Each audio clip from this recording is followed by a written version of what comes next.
Hello everyone, my name is Danny Murillo and I'm also part of the Inland Empire Immigrant Youth Collective. I am the Community Engagement Coordinator, so I do a lot of the events that engage parents, educators, the youth, the undocumented youth, and everyone else that come into play a playing role in the immigrant justice in the IE. And one of our biggest priority in the collective is having health access, pushing, advocating, but also bringing education and outreach in the region on health access for undocumented immigrants in the region, whether children, youth, or documented adults. So the reason why we take this as a priority is because our health as undocumented folks matters a lot, and even though we might not have a status, we should be having health access in the state, and we push continuously to have a health for all access for all Californians regardless of age and immigration status. So I'll be talking about some of the eligibility as of now, but also repeating myself why it matters and why we should be pushing for more in the state until all of us in California, our parents, our uncles, our aunts, everyone regardless of their age and immigration status have access to preventative care and anything else that it's about your health, mental health, and physical health.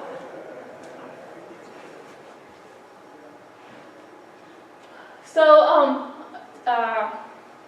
today we're going to discuss the connection between your immigration status and health access. And we're also going to learn about the state, county level resources available or services available to all Californians in the state. And we're just going to learn.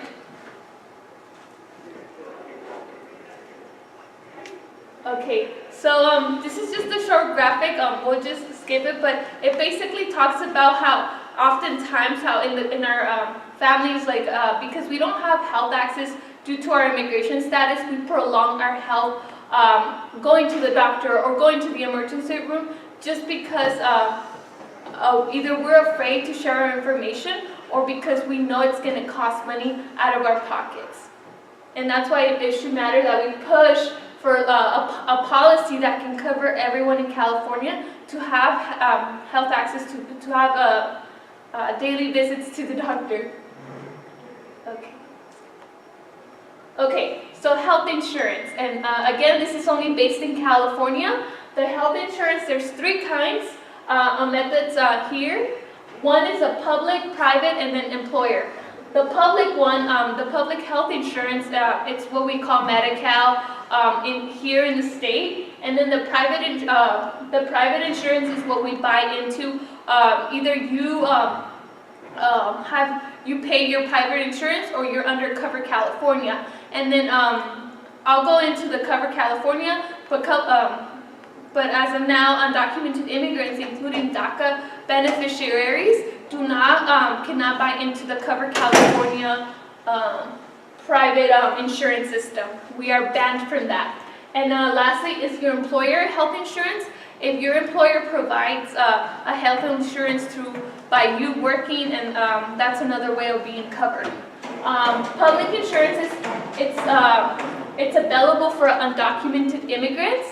Undocumented people are not required to have insurance. As a federal law, people who do not have an insurance do get taxed, get a federal fee penalty for not having a coverage, but undocumented immigrants, including DACA beneficiaries, do not get to pay this fee if you don't have an insurance.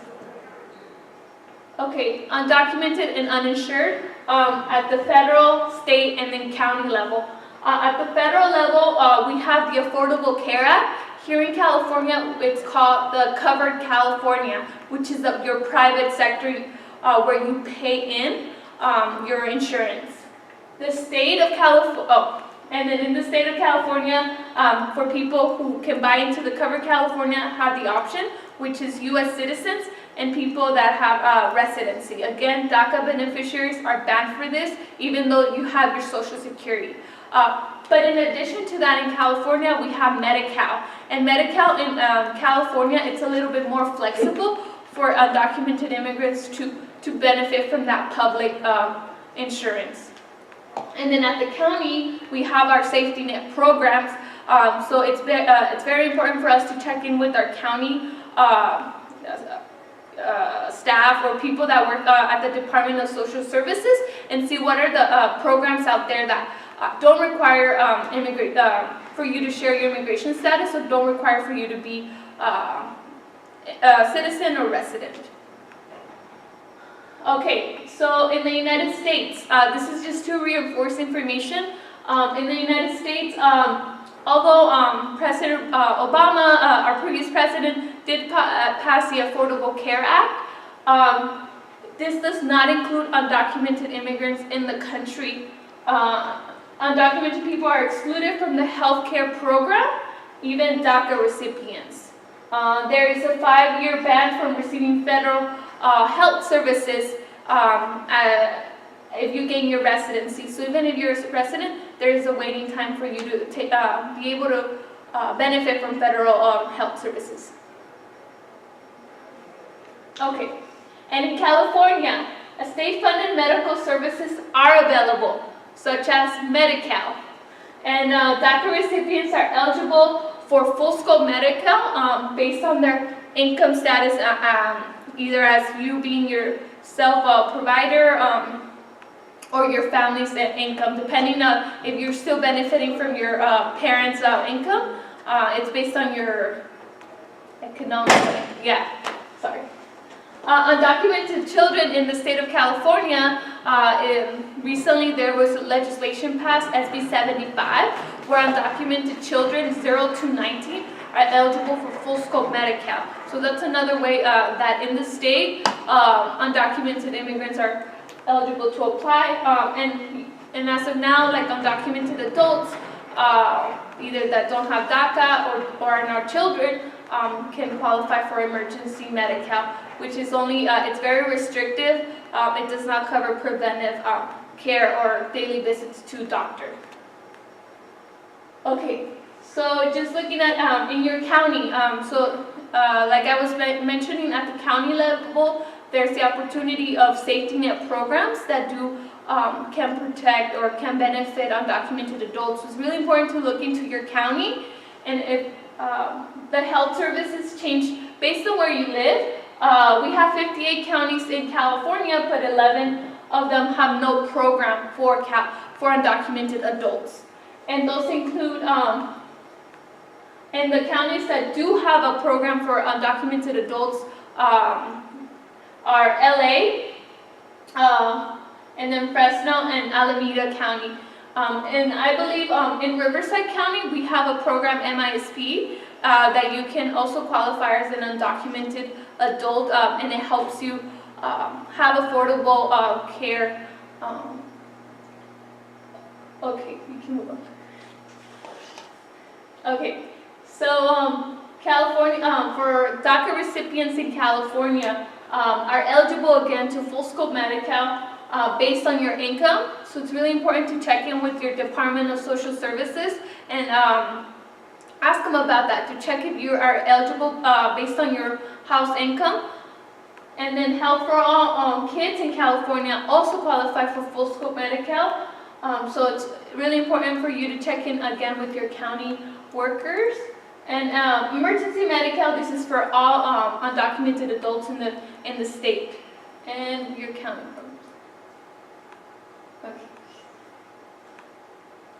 Okay, so I know I've been mentioning a lot about full scope Medi-Cal, emergency Medi-Cal, but there's a big difference in the two eligibilities. So full scope Medi-Cal covers essential health benefits. Full scope Medi-Cal also covers dental care, and the eligibility are 0 to 64, California citizen or legal permanent residents or lawfully present in the country, which is your DACA recipients, people with TPS or TPS, or people that are in the process of adjusting status with like an approval notice that their case is moving along. So basically anyone that is of notice in the country, that the U.S. government knows that you're here presently and you're in the process of adjusting status, you may qualify for that full scope Medi-Cal. And also, it's really important to checking your income status to see if you qualify for full scope Medi-Cal. It's people that are under the 138 FPL. So, and we'll show a chart later on the presentation. So, emergency Medi-Cal, it's very limited. This is mainly your undocumented adults that don't have DACA and that need the care a lot. These individuals are not eligible for full scope Medi-Cal due to their immigration status. It only applies in emergency situations and pregnancy-related services. So you might want to check into that because there's a lot of restrictions of how long can you use it while being pregnant for the woman. And then breast and cervical cancer treatment also is covered through emergency Medi-Cal. And long-term care, you can also check in with your county worker just to see what is the timeline of how can you benefit from emergency Medi-Cal. And for Medi-Cal, everything is based on your income, your household income. So checking in the federal poverty level, it's really, you can find this chart in your Department of Social Services website.